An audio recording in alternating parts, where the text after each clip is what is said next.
Hey everyone, today we're going to just do a quick video on how to solder a new battery connector on your battery. This process is fairly universal. This should work with any kind of connector you want to solder on. I happen to be removing a XT60 and soldering on an EC3. You might wonder why I run EC3 when XT60 is kind of the standard these days. Mostly it's because I've got all my ESCs are EC3 now. It's just kind of what I have. I started doing it when I was racing. Not a lot of people ran EC3, and when I would go to events for a while when I was running, well, back in the day when I was running T connectors and I would go to events, I've had batteries get stolen like multiple times. So I just started running kind of a connector that's a little less standard, and that has served me well, and it's kind of what I run now. So what you need is a soldering iron, obviously, your battery connector, your battery, some flux, and a few basic tools. Now, this process, like I said, it's somewhat universal. It's going to vary a little bit depending on the connector you're removing and the connector you're adding, and then just kind of how the connector is attached. In this case, the XT60s that I'm removing do not have the sleeve over them. It's just solder, which I prefer because this battery, this is one of my trail batteries. Well, it's going to be a trail battery. I don't want to really shorten the cables anymore, so I'm actually going to desolder the connections from the connector rather than just cutting it. You can cut it, that's absolutely fine. But if you do that, you want to make sure you only cut one wire at a time. You want to do, whenever you're soldering a battery, you want to start and complete one wire at a time. If you cut across both wires, you're going to short the battery out. If you remove one and then remove the other, you run the risk of shorting the battery out. So no matter what method you do, whether you're desoldering the existing connector or whether you're cutting it and stripping wire and soldering it, always do one at a time. It doesn't matter what you start with. For some reason, I always tend to start with a negative connector first, but you can start with either one you want. So the first thing you want to do is just put a little bit of flux on your new bullet connector. That's about 3 times more than I actually need. And this flux will just help the solder that we're going to add to it adhere to the new connector. My flux is kind of getting old. I need to buy some new. It's not so much a paste anymore, and it's a little chunky, so it's kind of getting difficult to get small amounts. I'm going to go ahead and add some on my second connector here. Now, when it comes to soldering battery connectors, or really any connector, I like to have my soldering iron at about 420, 440 degrees Celsius. Some people say that's a little hot. You can kind of overheat your wire a little bit if you're not quick with it. So if you're newer to soldering, the higher the temperature, kind of the easier your solder is. But if you're newer to it and you're working on your process, you might start a little lower. 380, 400 Celsius will buy you a little extra time. So the first thing I'm going to do is remove the heat shrink from here. And I'm just going to cut that off. You want to be careful not to cut too deep. You don't want to cut into the cable. Let's just pull that heat shrink off there. Oops, didn't get a good cut on it. Well, if I can get it off, I didn't get a good cut on it, and it is pinched in there. That's okay, that should be good enough. And you can see I'm just going to desolder this. Now, to desolder this, I'm going to take a little bit of my solder and tin the tip of my soldering iron, and then put a little on here. Now, make sure that you're using a respirator, a solder fan, something like that.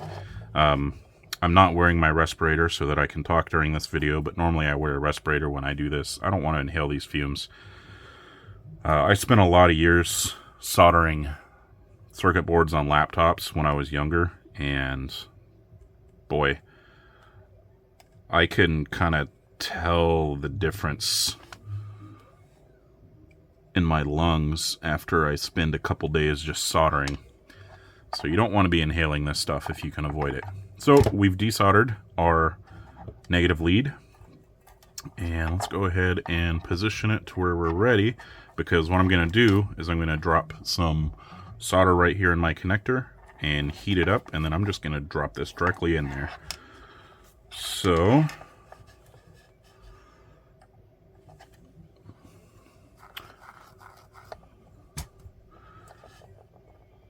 let's melt that flux,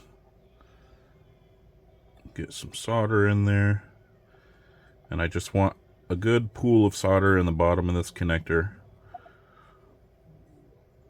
to where it's on the bottom and it's coming up the sides a little bit.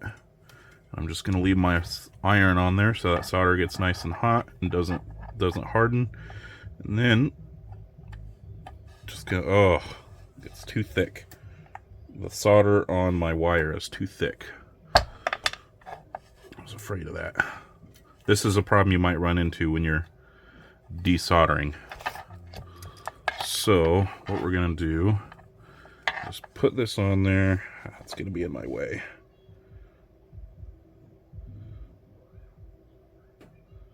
Yeah, it's going to get hot on my fingers.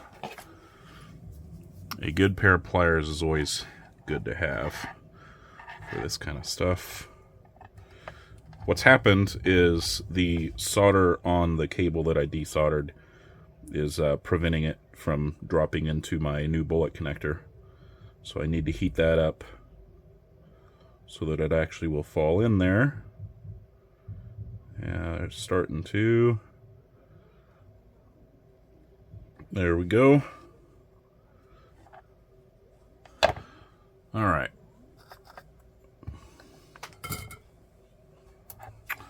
So there we go. There's one bullet connector on, and I'm going to go ahead and put that into my EC3 connector. That's the negative terminal, so we're going to go the negative side. Now you want to let this cool just a little bit before you pop it in here.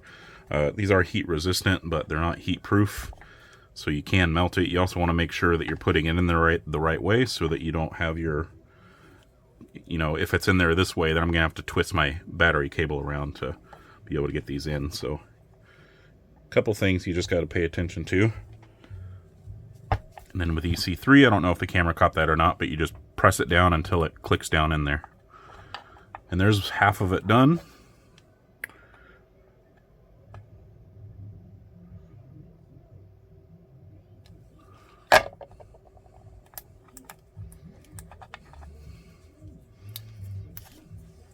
That one came off a little cleaner.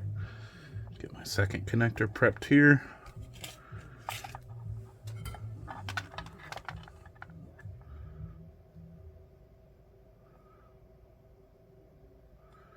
Oh, I need to.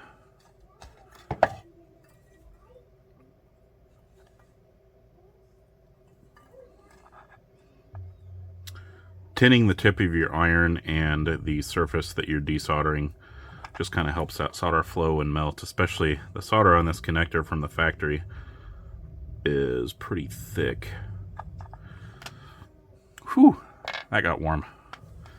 Alright, so you can kind of see here the thickness of that. That's what was giving me some trouble before. I'm going to have to do the same thing on this battery. So let's get my flux melted and my solder flowing.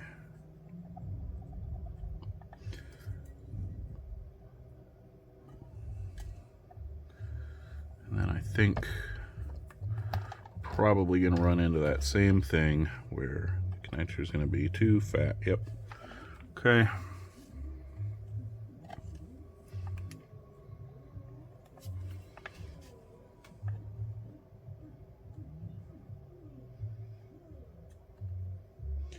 Just heat this all up till it drops in there nice. There we go. Ooh, we got some solder on the outside of the connector. That's going to make it a little harder to drop into the, or into the, I got some solder on the outside of the bullet, which is going to make it a little bit harder to drop into the connector, but it'll be all right. All right, turn our soldering iron off. Get this up out of the way. And go there. Find a good place to press down on. and we're good. And there we go. Battery connectors replaced, and we've got a good seal on everything, and that's all there is to it. It's a very easy process. Soldering is kind of daunting if you've never done it before to get into, and for some reason soldering batteries especially seems to be a lot of people want to avoid it because it seems pretty scary, like, oh man, I'm soldering a battery, it's electrical, it's crazy. Just like I said, make sure the two leads never touch and you'll be fine. It's really not that complicated. It's no different than soldering an ESC connector on or doing anything else. Soldering. Just got to kind of pay attention to what you're doing. Most important thing, again, make sure your positive and negative leads don't touch or you run the chance of ruining your battery. And other than that, it's a straightforward process and pretty easy. So that's going to do it for this video. If you guys need to see some more soldering, techniques or anything, let me know. I don't know if I'd call myself an expert, but I've been soldering for years and years and years. It's something, like I said, when you're new to it, it can be kind of scary to get started, but it's really a pretty easy process that anybody can learn. So until next time, have a good night.